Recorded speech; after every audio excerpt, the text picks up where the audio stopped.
Salut à tous et bienvenue sur l'Orcana FR, j'espère que vous allez bien. On se retrouve aujourd'hui pour parler du deck qui est en train de shifter le metagame autour de lui, polariser tous les regards, hein, et notamment les différents decks. Je parle bien évidemment de bleu-rouge objet, Sisu contrôle, Sisu on ice, vous l'appelez comme vous voulez. C'est le deck qui fait le plus de pourcentage de représentation dans les tournois et qui valide le plus de résultats en top. Évidemment, le méta n'est pas encore défini, on n'a pas assez de data, prenez un peu de recul. Pour l'instant, effectivement, le deck est très populaire, mais il a probablement de très bons contenders. Je vous ai présenté notamment une version violet-rouge qui s'en sort très très bien, notamment grâce à l'ami Flynn Rider. Diablo est une carte compliquée à gérer aussi pour ce deck-là, mais c'est vrai qu'il est quand même extrêmement populaire, donc on se doit sur Valepel Lorcana FR de vous le présenter, c'est tout à fait normal. Avant toute chose, vous pouvez nous soutenir en laissant votre pouce bleu, en vous abonnant à la chaîne et en activant la cloche des notifications. Parfois, des vidéos sortent et vous ne les voyez pas parce que vous n'avez pas activé la cloche. C'est dommage, nous on y perd dans l'algorithme et vous, vous y perdez en contenu. Donc n'hésitez pas à activer la petite cloche aussi, que vous pouvez désactiver d'ailleurs quand vous le souhaitez, hein, bien sûr. Partagez dans l'espace commentaire et nous rejoindre sur nos différents réseaux sociaux, notamment Instagram. Mais vous pouvez aussi nous soutenir en passant par notre lien affilié Ultimate Guard, qui est notre partenaire accessoire, qui nous soutient pour toute l'année 2024 et chez lesquels vous pouvez vous fournir dans les meilleurs accessoires TCG, que ce soit du sleeve, du binder, du playmat, voilà, ils ont vraiment tout. Et quand vous passez par chez eux, eh bien, ça nous soutient. Voilà, merci énormément à vous. On va passer directement maintenant sur la decklist.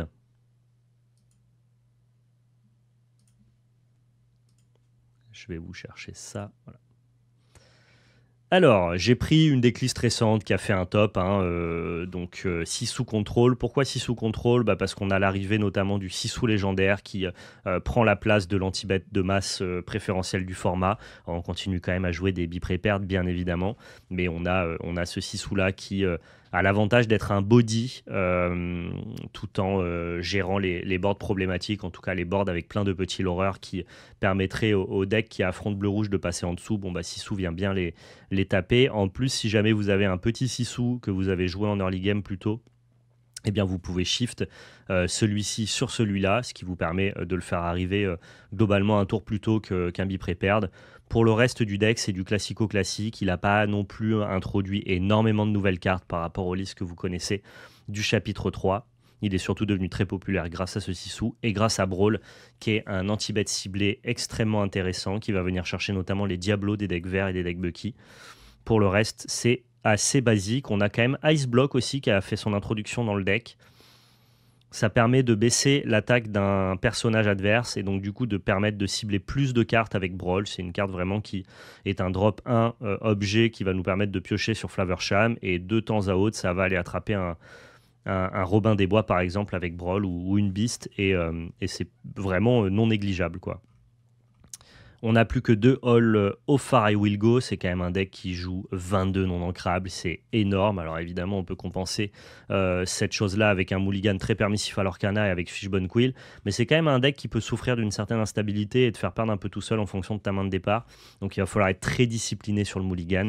J'ai pas encore joué bleu-rouge au chapitre 4, c'est pas un deck que je porte particulièrement dans mon cœur. Vous savez que je préfère les decks vert-gris ou les decks base-violette, mais c'est un deck qui compte, sur lequel il faut compter, qu'il faut être prêt à affronter, savoir jouer contre et finalement le pratiquer ne me fera évidemment pas de mal. On est parti?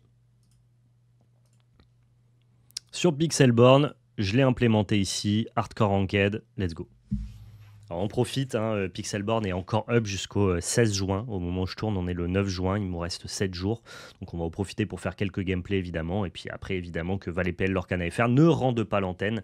On continuera à développer cette chaîne parce qu'on aime Lorcana, on a envie de vous partager notre passion.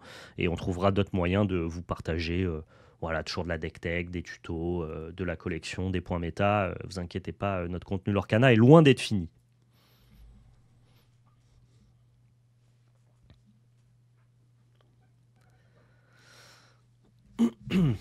Mais on va très bien. Et toi, Kenchigo, comment ça va de ton côté? Bizarre la conf quand on se joint juste là. Si tu parles de ce que je dis juste avant de lancer la vidéo, ouais, bizarre, Tex Nilo, j'avoue.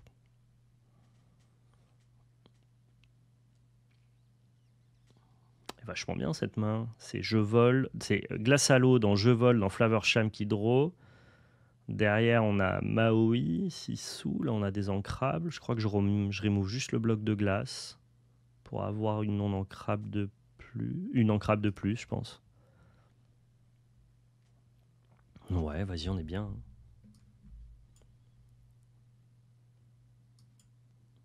Plutôt délicieux. Nice. Une bonne carte de late game qui va être une belle encre à 30 balles. Et on affronte Humber Steel, d'accord, qui la plupart du temps est quand même plutôt relativement un bon match-up, même s'il y a des versions qui sont capables de nous prendre de vitesse, avec les Porcinés, les SMI, notamment relatifs à la liste de Frank Karsten qui a gagné le Lorcana Challenge. Je m'en méfierai toujours, parce que si c'est un bon joueur, il saura jouer contre nous. Mais globalement, on peut acter que ça reste quand même un match-up qui est plutôt à notre avantage. On va y aller. Hein. Bon, c'est vraiment un deck que je maîtrise pas du tout, bleu-rouge.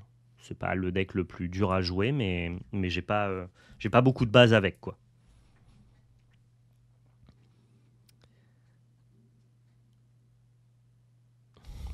Est-ce que vous le referez sur les derniers précos? C'est-à-dire, on referait quoi Kenichi?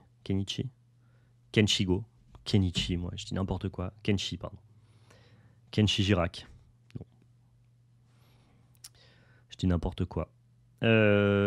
Ok. Il va probablement pouvoir upgrader son Robin des Bois, mais c'est quand même pas très bien contre le rouge. Est-ce que j'ai envie d'exploser en mana ou juste de piocher des cartes? Je crois que j'ai bien envie d'exploser en mana. Hein. Et auquel cas, Maui est pas trop pertinent ici.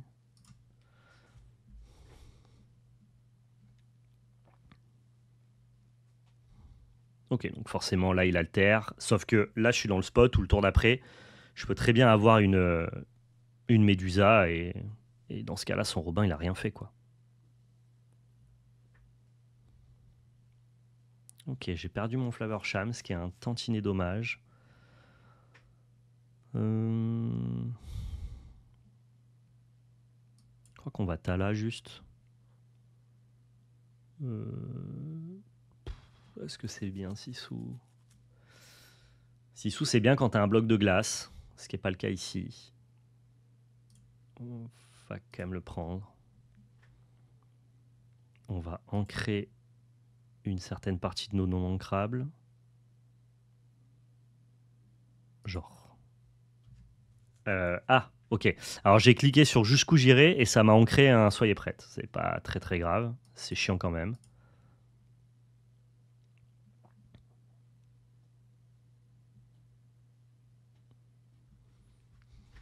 Et je crois que je vais ancrer à fond les ballons. Hein. En fait, je veux vider ma main puisqu'il peut assez souvent me la refaire avec rêve bleu. Donc je présuppose qu'il faut que je vide ma main. Ah, l'upgrade des précos chapitre 4. J'en parlais dans une vidéo précédente. Kenshigo, c'est quelque chose que je ferai plus pour la simple et bonne raison que je trouve que les préconstruits sont d'excellents produits pour découvrir le jeu, mais non pas pour le commencer.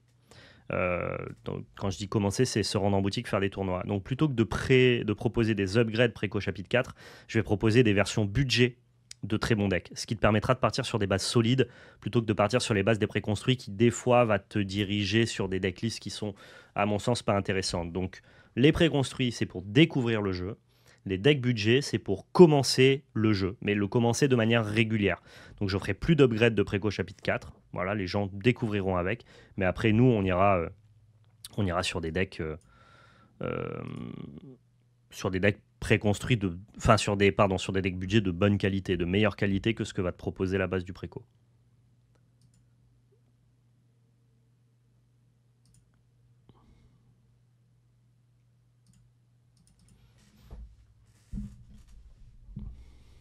Non, mais c'est pas dommage, Kenchigo, puisque globalement, pour le même prix qu'un préco plus son upgrade, bah tu auras déjà un deck de bonne facture prêt à jouer pour aller en boutique. Donc c'est pas dommage, au contraire, c'est bien. C'est pour vous en fait que je fais ça parce que je me rendais compte que proposer d'acheter le préconstruit plus les cartes qu'il faut pour l'upgrader, ça revient exactement au même prix pour un deck beaucoup moins puissant que de proposer directement une alternative budget d'un bon deck que tu vas pouvoir améliorer. Et donc c'est moins frustrant en fait. Pour moi, le préco, voilà, comme le dit Kiwi le fruit, il remplit déjà son rôle. Exactement.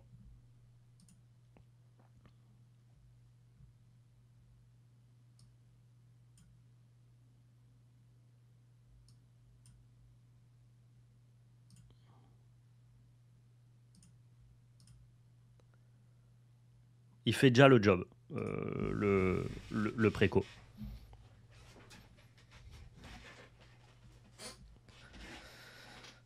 Ok, waouh, d'accord. Il joue la version de Chicago qui joue à la fois les terres des lions et les flûtes. C'est intéressant. Et en même temps un peu bizarre.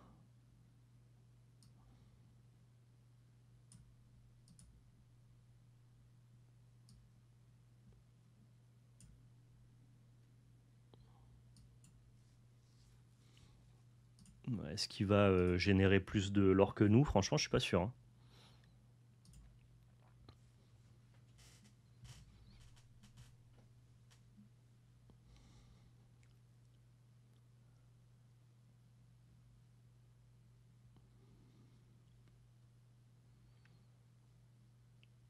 Ouais, la version de Chicago joue ça, land plus flûte. Moi, je suis pas du tout convaincu. Mais. Ah putain, mais oui, j'ai pas de. Ah, je suis bête. Ouais, ça, c'est le manque d'expérience. J'ai pas vérifié que j'avais un item au cimetière. Du coup, j'aurais dû pop cycle sur une de mes bêtes pour pouvoir le rejouer. C'est une erreur, c'est une bêtise. Non, il faut pas que je le prenne. Il faut que je prenne ça. Parce que si jamais il me fait Wall New World, je perds mes 2 sous-fétiches et c'est un peu grave.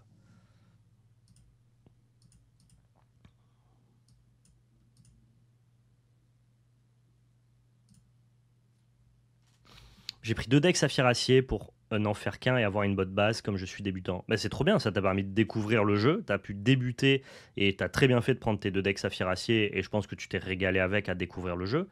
Maintenant, si tu veux aller un peu plus loin, je vais te proposer des decks budget plus intéressants en fait, tout simplement. Je pense que c'est pas du tout gênant quoi.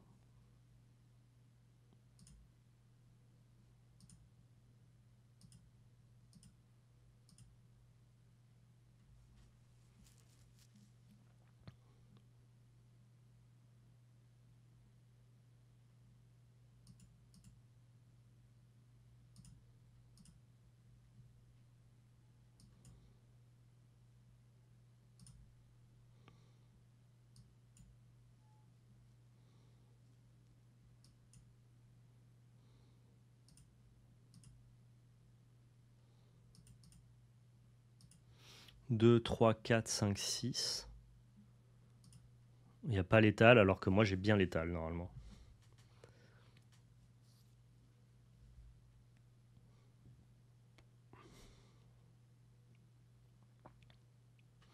Est-ce que l'Orcana a annoncé s'il y aurait un système de rotation? Non, ça n'a jamais été annoncé, Aveline.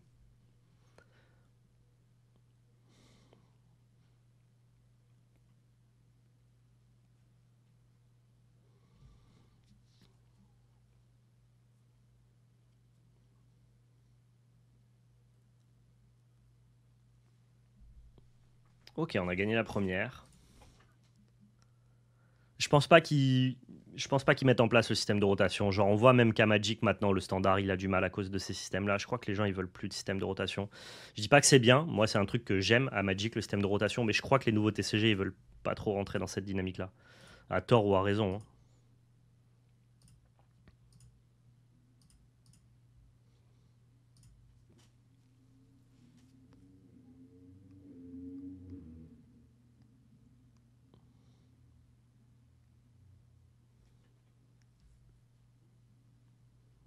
J'ai même pas vu ce qu'il a ancré, mais ça avait l'air bizarre. Ouais, là, tu vois, typiquement, on est dans le spot. On a quasiment aucun ancrable, donc on est obligé de. Je peux pas jouer ce développe ton cerveau, je suis obligé de l'ancrer pour conserver un nombre de cartes ancrables pour pouvoir avancer et jouer mes cartes non ancrables. Des fois un peu ce que propose le deck quoi. Hello, il me semble que pour Star Wars il y aura des rotations. Je sais pas si ça a été confirmé. Écoute, tant mieux, hein, Hero Magic. Moi je suis plutôt pour, mais j'avais quand même la sensation que c'était pas trop l'envie actuelle des TCG quoi. Mais c'est bien si Star Wars fait pas comme les autres, hein. Je pense que il y a moyen. Il y a moyen de sortir, de tirer son épingle du jeu et de proposer des choses différentes, hein. Mais je sais pas, je vois pas trop l'Orcana faire des rotations. Ok, là il nous fait la sortie un peu agressive. Ouais, ça c'est le genre de sortie qui peut nous battre, surtout si je pioche pas une ancrable là. Ça va, je pioche une ancrable. Donc là on va pouvoir ici grand-mère Tala qui chantera le tour d'après.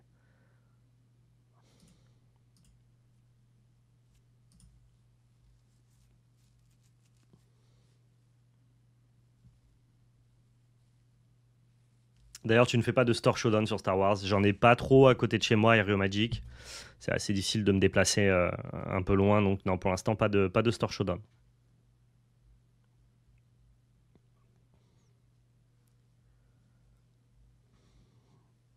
Ouais. Et là, on est dans le spot où on se fait déchirer en fait, il faut savoir que notre deck, c'est un deck qui n'existe que parce que le mulligan le permet. Genre bleu-rouge ne pourrait pas exister sans le mulligan permissif de l'Orcana. Il joue une curve qui est beaucoup trop haute, beaucoup trop bizarre, avec beaucoup trop de non-ancrables. C'est parce qu'on a un mulligan très permissif qu'on est capable de jouer ce deck-là. Donc dès qu'on se prend un Wall New World et qu'on reprend une main random qu'on n'a pas le choix de designer, bah, tu te retrouves dans ce spot-là où c'est quand même un peu la catastrophe. Hein. C'est compliqué ici, quoi. On n'a plus de rampe, on n'a un peu rien à faire les prochains tours, on n'a pas d'objet. Ouais, il a un peu mis à mal notre sortie, quoi.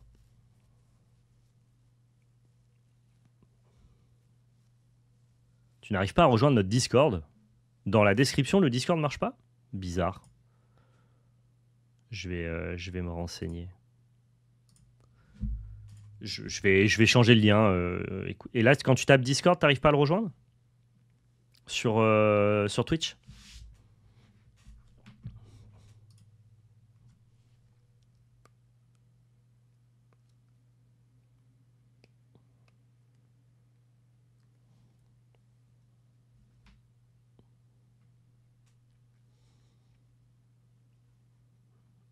Ouais, ça marche très très bien. Smith, c'est une des meilleures cartes contre bleu-rouge. Ça te permet d'attaquer fort.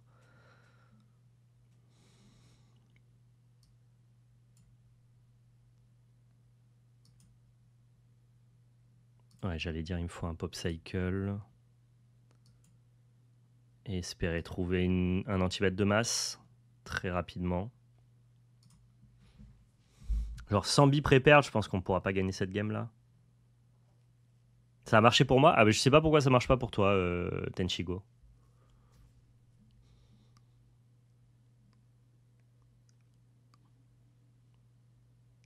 L'or. Vraz, derrière, il reprend 2. Il sera à 14. Il peut redévelopper. Ouais, c'est très compliqué cette game.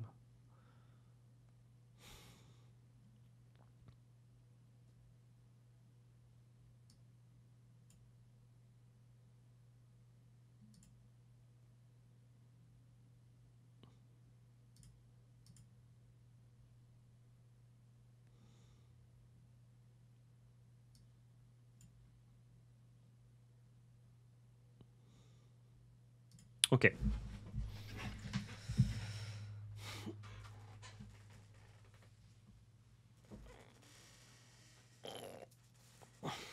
Oui, mais je ne sais pas pourquoi ça marche pas, Kenchigo. En gros, t'as été ban de notre Discord et tu peux pas y revenir parce que t'as eu un problème de piratage. Mais moi, le lien, il est valide, donc je sais pas pourquoi tu peux pas y revenir, en fait. J'ai pas la main dessus.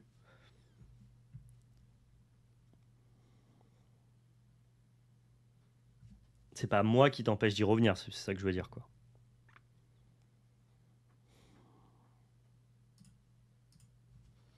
Ok. Il a pris cette game 2 sur un Wall New World assassin.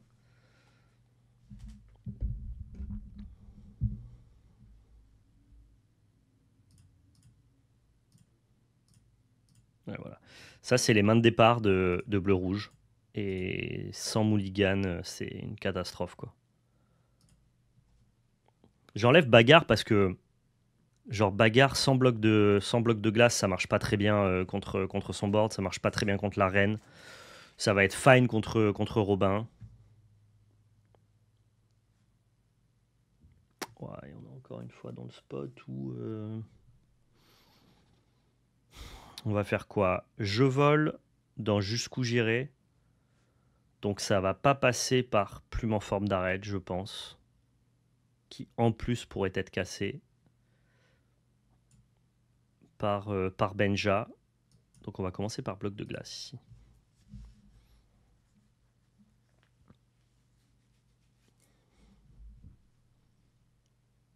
Et je suis désolé, j'ai pas de solution Kenchigo, j'imagine qu'il faut que tu changes de compte. Peut-être que si tu as été banni de notre Discord, il te réaccepte pas vu que c'est le même compte.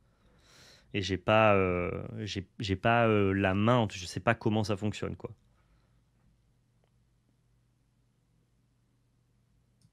Ouais, je crois qu'on va enlever Popcycle, hein. C'est bizarre mais...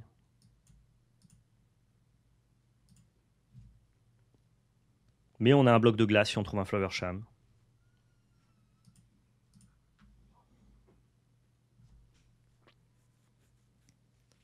Je suis désolé, Kenchigo. Et essaye de voir sur internet ce que tu peux faire. Tu dois avoir une information sur la problématique du truc, quoi.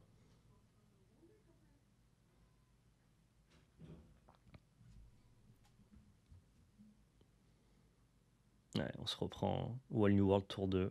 Une catastrophe. Et encore qu'on pioche pas si mal, là, pour le coup.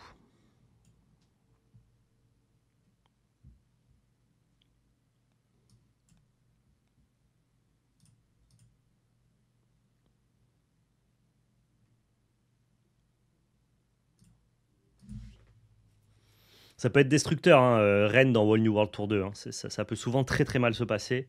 Là, ça va. Il se trouve que ça s'est pas trop mal passé. Ok, ça full board, mais on a le temps de voir venir. On va bien ramper. Ça va en fait. Je pense que Flavor était mieux que Tala. Tala, c'est plus facilement gérable. Typiquement, s'il a Zeus dans la main, il peut péter ma Tala, ce qui fait que je peux pas chanter mon Jusqu'où j'irai, alors que là, mon Flavorsham, il est sûr de chanter, il pouvait pas le gérer, avec 3 mana à disposition et une reine. Donc je pense que Flavor était mieux pour tourner autour de Zeus, ouais. Bon, j'en suis même persuadé, en fait.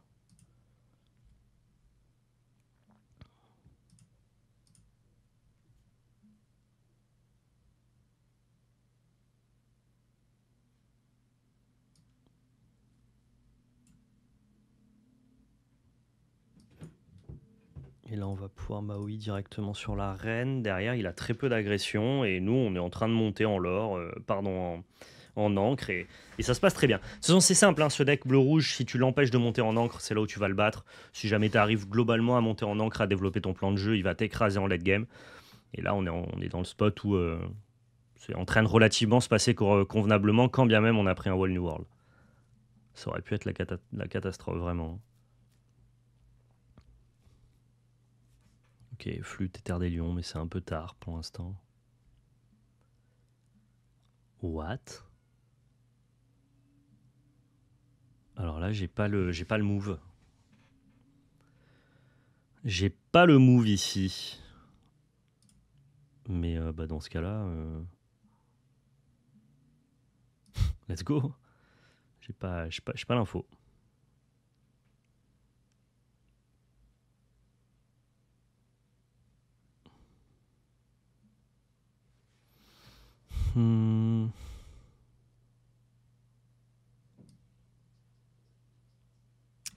Je vais faire Médusa pour croquer une Cendrillon. Comme ça, si son plan c'est Shift Cendrillon à 7 sur une Cendrillon à 1, derrière j'ai Tremaine pour la gérer.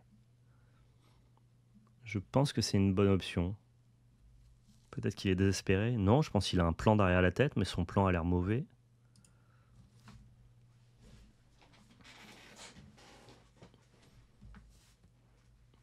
Je vois pas pourquoi il aurait tapé dans Flavorsham comme ça. Ah, ok, réponse. D'accord, j'aurais pu peut-être gérer celle qui était blessée. Ça changeait pas grand-chose pour mon plan Tremaine dans Cendrillon Alter, mais ça évitait la réponse d'être un peu value. Ok, ça c'est moi qui ai mal... J'ai pas pris en compte toutes les possibilités. J'étais tunnel dans une des options, alors qu'en fait il en avait d'autres. Why not? Why not, why not? J'ai un deuxième Flavorsham, j'avais pas d'objet, donc là on n'est pas trop perdant dans cette situation-là. Par contre, lui va être perdant dans celle-là. Hein. Juste perdant sur ce Sissou qui vient détruire définitivement tous ses espoirs de gagner cette game, je pense. Là, on vient de stabiliser à 8 d'encre, à 4 de l'or de son côté. C'est c'est quand même assez loin de la finalité, quoi. Ok, il trouve quand même une bonne carte avec Ariel. Il est tellement loin en encre que développer beaucoup de cartes, ça va être compliqué. Et maintenant, bah, l'avantage, c'est que les Wall New World, ils vont nous aider nous aussi, en fait.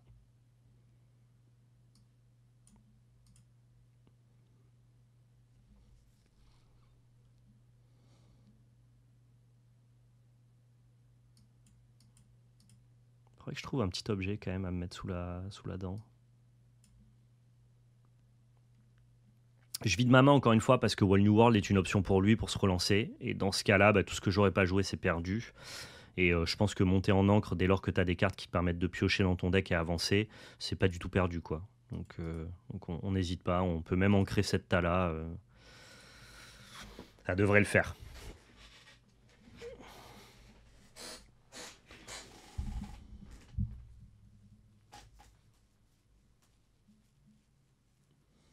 Ouais, là, il passe son tour à ça.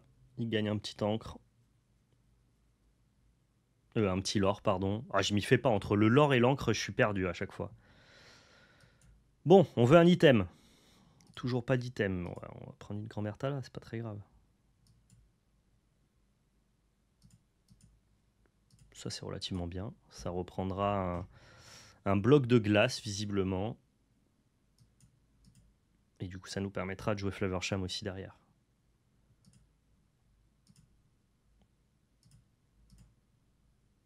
Je vais lui enlever le lore à distance, puisque ça me coûte pas grand-chose. Moi, globalement, je vais lorer d'un coup. J'ai pas besoin de prendre 3 de lore ici. Et là, on a plus ou moins bien stabilisé, même s'il gigote encore. Hein. Ça, c'est un peu le serpent. On lui a coupé la queue, mais la tête bouge encore. Faut finir. Faut finir. On sait qu'il y a Wall New World. Donc maintenant, on va jouer en connaissance de cause. Hein, vider au maximum notre main. Et surtout l'empêcher de chanter. Donc là, on va partir sur un 6 sous directement. Ok, il a double Wall New World. Donc on est sûr qu'il va vouloir le faire dès le tour d'après. Et on va l'empêcher de le faire for value. Donc là, on passe même pas par le plan Flavorsham, Tamatoa. On passe par le plan, pardon, 6 sous. 6 sous on highs. Et on vide la main parce que. Ouais, voilà. Bon.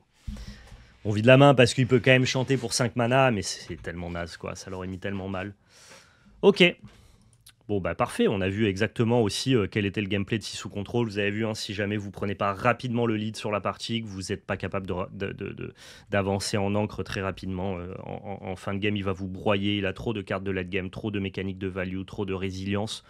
Trop de moyens de vous écraser. Par contre, il est très sensible à ses mains de départ. Il est très sensible à Wall New World qui, en early game, va vous redonner des mains exécrables. Et très sensible au fait d'avoir des super loreurs comme Flynn et Smee dans le début de partie. Donc, c'est pas un deck qui est imbattable. Je comprends pourquoi il a pris la place de tier 1 du format pour l'instant. Mais je pense que plus on va avancer, plus on va lui trouver des contres, plus les versions d'Amber Steel vont se rapprocher de la version de Frank Karsten pour justement essayer de passer en dessous. Et puis les decks vont essayer d'être un peu plus agressifs. On a Vert Violet aussi qui a globalement un bon match-up. Il y a des choses à faire, mais effectivement, il est quand même assez puissant ce deck-là, si sous contrôle. Merci d'avoir regardé la vidéo sur YouTube. N'hésitez pas à partager dans l'espace commentaire, à dérouler la description et à vous abonner à la chaîne. Prenez soin de vous. On se retrouve très prochainement pour toujours plus de contenu sur l'Orcana. Et surtout, n'oubliez pas, c'était de la belle magie. Ciao tout le monde.